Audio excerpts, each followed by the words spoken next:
سورۃ الواقعہ کی آیت نمبر 35 میں ہم سیکھ رہے ہیں تجوید. جیسے اِنَّا أَنشَأْنَاهُنَّ إِنشَاءً.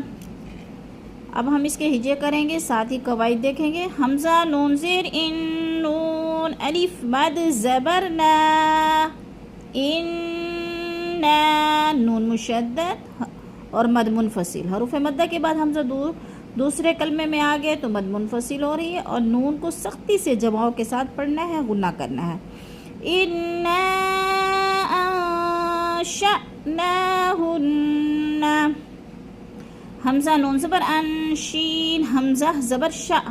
اب نون ساکن ہے، اس کے آگے شین حروف اخفا میں سے آ گیا تو ادھر اخفا کریں گے، آواز کو ناک میں چھپا کر پڑھیں گے. جیسے آشا. اب حمزہ ساکنہ کو جھٹکا دے کے پڑھنا ہے. آشأناہن.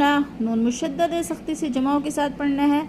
آشأناہن انشاء. نون ساکن کے بعد شین آ گئے تو ادھر بھی اخفا ہے. اخفا کا معنی ہوتا ہے لفظ کو ناک میں چھپا کر پڑھنا. جیسے